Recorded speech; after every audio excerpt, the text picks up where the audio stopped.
বিসমিল্লাহির রহমানির রহিম। আজ আমরা মালিক কাকে বলে সে বিষয়ে শিখব এবং একজন মালিক কখন তার শ্রমিকদের ক্ষতিপূরণ দিতে বাধ্য থাকে এবং কখন ক্ষতিপূরণ দিতে বাধ্য থাকে না সে বিষয়টি আমরা শিখে নিব। বাংলাদেশ শ্রম আইন 2006 এর 2-49 ধারা অনুযায়ী যে ব্যক্তি কোনো প্রতিষ্ঠানে শ্রমিক নিয়োগ করেন তাকে মালিক বলে। এছাড়াও আরও কিছু ব্যক্তি মালিক হিসেবে গণ্য হবে শ্রম আইন অনুযায়ী। সেগুলি হলো উক্ত ব্যক্তি, অর্থাৎ যিনি শ্রমিক নিয়োগ করেন সেই ব্যক্তির উত্তরাধিকার, সেই ব্যক্তির অভিভাবক বা আইনগত অধিকারী এমন ব্যক্তিও মালিক হিসেবে গণ্য হবে। উক্ত ব্যক্তির প্রতিষ্ঠানে ব্যবস্থাপক হিসেবে নিয়োজিত যে ব্যক্তি সেও মালিক হিসেবে গণ্য হবে।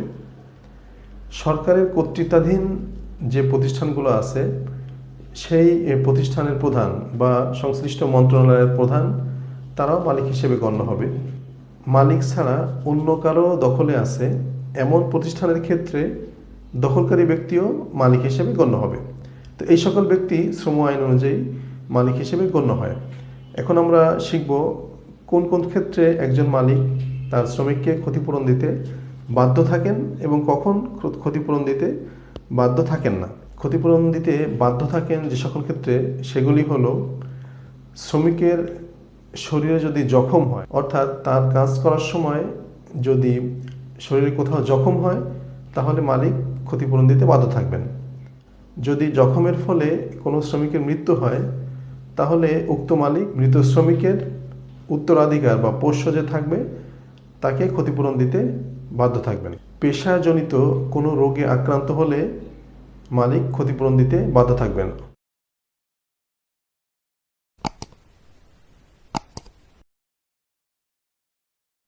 আর যে সকল ক্ষেত্রে একজন মালিক ক্ষতিপূরণ দিতে বাধ্য থাকবেন না সেগুলি হলো যদি অল্প জখম হয়।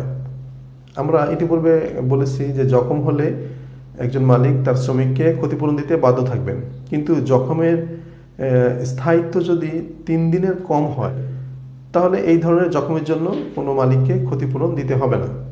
শ্রমিক যদি মদ্যপ হয় তাহলে কোনো দুর্ঘটনায় পতিত হলে সেক্ষেত্রে মালিককে ক্ষতিপূরণ দিতে হবে না। কোনো ঔষধের প্রভাবে আচ্ছন্ন হয়ে যদি জখমে পতিত হয় তাহলে সংশ্লিষ্ট মালিককে ক্ষতিপূরণ দিতে হবে না। নিরাপত্তা নির্দেশ অমান্য করে যদি কোনো শ্রমিক কাজ করে, অর্থাৎ অনেক ক্ষেত্রে লেখা থাকে ডেঞ্জার জোন, সে যদি নিরাপত্তার নির্দেশ না মানে তাহলে তার ক্ষতির জন্য মালিক ক্ষতিপূরণ দিতে বাধ্য থাকবেন না।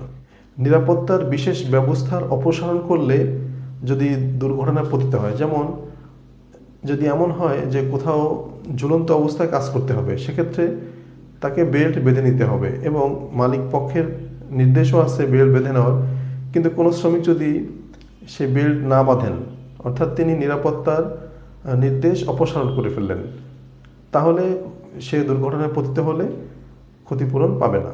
যদি দেওয়ানি আদালতে মামলা দায়ের করা হয়, অর্থাৎ ক্ষতিপূরণের জন্য কোনো শ্রমিক যদি দেওয়ানি আদালতে মোকদ্দমা দায়ের করে তাহলে মোকদ্দমা নিষ্পত্তি হওয়ার আগ পর্যন্ত কোনো মালিক ক্ষতিপূরণ দিতে বাধ্য থাকবেন না। তো এই সকল ক্ষেত্রে একজন মালিক ক্ষতিপূরণ দিতে বাধ্য থাকেন না। তো আশা করি বিষয়টি বুঝতে পেরেছেন। তো ভালো থাকবেন। আসসালামু আলাইকুম।